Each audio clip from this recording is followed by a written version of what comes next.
মহাবিশ্বের এই অনন্ত অন্ধকার আর শূন্যতার দিকে তাকালে একটা অদ্ভুত শিহরণ কাজ করে। হিন্দু পুরাণে রয়েছে অগণিত দেবতা, অগণিত আখ্যান, কিন্তু এ বিশাল অন্তহীন মহাজাগতিক ক্যানভাসে একটি নাম সবচেয়ে বেশি রহস্য আর আলোড়ন সৃষ্টি করে। এমন এক সত্তা যাকে প্রাচীন গ্রন্থগুলো কেবল একজন দেবতা হিসেবে দেখায়নি, বরং পুরো ব্রহ্মাণ্ডের সৃষ্টির স্পন্দন এবং ধ্বংসের নীরবতা হিসেবে বর্ণনা করেছে। এক আদিম অসীম শক্তির কথা বলা হচ্ছে, যার ইশারা ছাড়া এই মহাবিশ্বের একটি ধূলিকণাও নড়তে পারে না।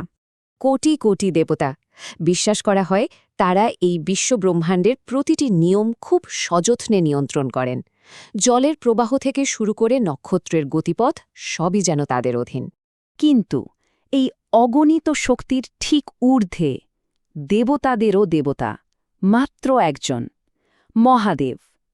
এই নামটির প্রতিটি ধ্বনিতে লুকিয়ে আছে এক প্রাচীন, আদিম আর রহস্যময় শক্তির প্রতিধ্বনি। এমন এক শক্তি যাকে কোনো মন্ত্র বা সীমানায় বেঁধে রাখা যায় না। ঠিক কেন ভগবান শিবকে এই মহাবিশ্বের চূড়ান্ত শক্তি বলা হয়? আজকের এই গভীর বিশ্লেষণে প্রাচীনতম গ্রন্থ আর পুরাণগুলোর পাতা থেকে ঠিক সেই উত্তরটাই খোঁজার চেষ্টা করব আমরা। উন্মোচন করব এক ভয়ঙ্কর শক্তি এবং এক পরম রহস্যের গল্প। কি সেই আদিম শক্তি যা পুরো মহাবিশ্বকে নিমেষেই ছাই করে দেওয়ার ক্ষমতা রাখে?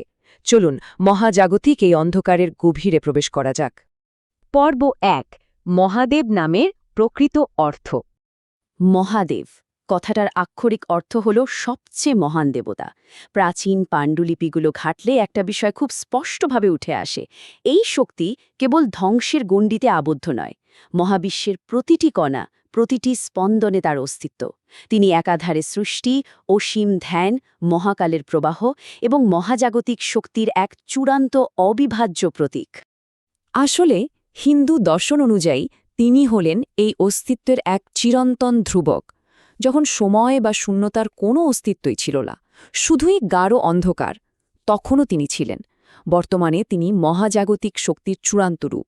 আর যখন এই মহাবিশ্বের সব কিছু ধ্বংস হয়ে যাবে, নক্ষত্রগুলো চিরতরে নিভে যাবে, তখনও কেবল তিনি সেই অন্ধকারের মাঝে অবশিষ্ট থাকবেন। সময়ের এই অসীম যাত্রায় তিনি একাই এক স্থির বিন্দু। পর্ব ২, ত্রিমূর্তিতে শিবের অবস্থান। অস্তিত্বের এই অন্তহীন চক্রকে বুঝতে হলে ত্রিমূর্তির ধারণাটা বোঝা ভীষণ জরুরি।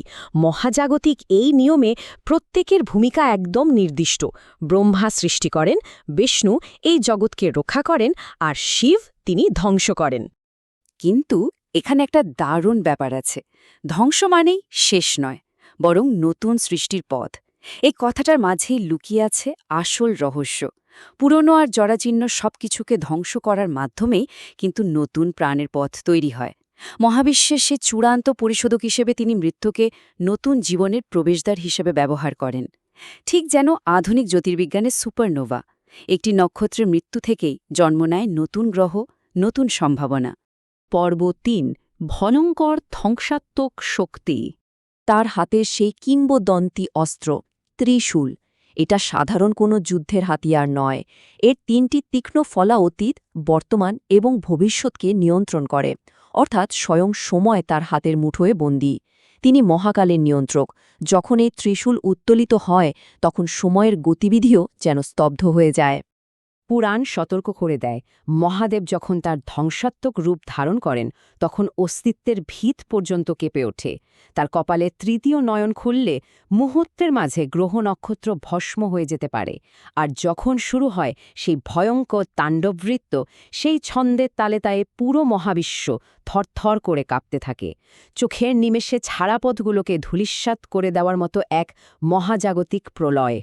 পৌরাণিক কাহিনীগুলোতে একটা বিষয় বারবার ঘুরে ফিরে আসে। দেবতা এবং অসুর সকলেই তার শক্তিকে ভয় পেত। এই ক্রোধ কোনো সাধারণ রাগ ছিল না, এটি ছিল এক মহাজাগতিক আতঙ্ক। দেবতা হোক বা প্রতাপশালী অসুর, এই অসীম শক্তির সামনে সবাই নিঃশর্তভাবে মাথা নত করতে বাধ্য হতো। পর্ব ৪, মহাদেবের বৈরাগ্য ও সরলতা। ঠিক এখানেই পুরাণের সবচেয়ে বড় আর রহস্যময় বৈপরীত্যটি লুকিয়ে আছে। একদিকে তিনি মহাবিশ্বের সর্বোচ্চ ক্ষমতার অধিকারী, চাইলেই সমস্ত ঐশ্বর্য তার পায়ের কাছে লুটোপুটি খেতে পারে, কিন্তু অন্যদিকে তিনি রাজপ্রাসাদ আর সম্পদকে সম্পূর্ণ প্রত্যাখ্যান করেছেন। তার বাসস্থান দুর্গম, বরফে ঢাকা পাহাড় আর মৃত্যুপুরীর শ্মশানে। যিনি পুরো বিশ্বব্রহ্মাণ্ডের অধিপতি, তিনি নিজেই বেছে নিয়েছেন এক নিঃস্ব জাগতিক মোহমুক্ত জীবন। তার এই রূপ আসলে কি প্রমাণ করে? গলার বিষধর সাপ এবং সারা গায়ে মাখা শ্মশানের ছাই মনে করিয়ে দেয় জীবনের চূড়ান্ত সত্যকে, মৃত্যু। তিনি অহংকার এবং বস্তুগত কামনার সম্পূর্ণ ঊর্ধ্বে। জাগতিক ভয় বা মোহ তাকে স্পর্শ করতে পারে না। একজন নির্লিপ্ত সন্ন্যাসী, যিনি অন্তহীন ধ্যানে মগ্ন। এই ধ্যান কোনো নির্দিষ্ট কিছু পাওয়ার জন্য নয়, বরং সমস্ত কিছুকে ধারণ করার এক নীরব সাধনা। পর্ব ৫, রক্ষাকর্তা নীলকণ্ঠ। এই সব কিছু আমাদেরকে পুরাণের এমন এক চূড়ান্ত পরিণতির দিকে নিয়ে যায় যা রীতিমতো গায়ে কাটা দেওয়ার মতো। দেবতা ও অসুরদের সেই ঐতিহাসিক সমুদ্র মন্থনের সময় গভীর তলদেশ থেকে উঠে আসে মহাবিনাশকারী হালাহল বিষ।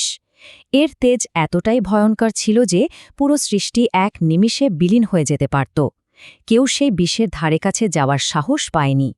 তখন এই বিশ্ব ব্রহ্মাণ্ডকে রক্ষা করার জন্য মহাদেব নিজেই এগিয়ে আসেন সেই প্রাণঘাতী বিষ পান করতে। সেই ভয়ঙ্কর বিষের প্রভাবে তার গলা চিরতরে নীল হয়ে যায়, আর তিনি লাভ করেন নীলকণ্ঠ উপাধি। এই একটা মাত্র ঘটনায় মহাদেবের সবচেয়ে বড় সত্যকে উন্মোচন করে। তিনি কেবল ধ্বংসের দেবতা নন, তিনি চূড়ান্ত রক্ষাকর্তাও। অসীম ক্ষমতার অধিকারী হয়েও তিনি তা ব্যবহার করেছেন সৃষ্টির সুরক্ষায়, নিজের অস্তিত্বকে বাজি রেখে।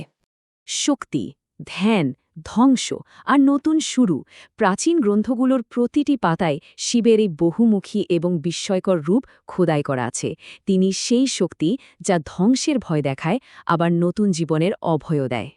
সবশেষে একটা গভীর দর্শন আমাদের ভাবিয়ে তোলে, যদি মহাবিশ্বের সবচেয়ে শক্তিশালী সত্তার প্রমাণ হয় পৃথিবীর সমস্ত বিষ নিজ কণ্ঠে ধারণ করার সদিচ্ছা, তবে নিজেদের জীবনে নতুন কোনো শুরু আনার জন্য সবার আগে ঠিক কোন অহংকার বা নেতিবাচক দিকটিকে ধ্বংস করা প্রয়োজন? ধ্বংস এবং পুনর্জন্মের এই চিরন্তন রহস্য নিয়ে চিন্তা করতে করতেই আজকের এই বিশ্লেষণটি এখানেই সমাপ্ত হচ্ছে। মহাজাগতিক এই চক্র চলতে থাকুক আর আমাদের জানার এই যাত্রাও অব্যাহত থাকুক।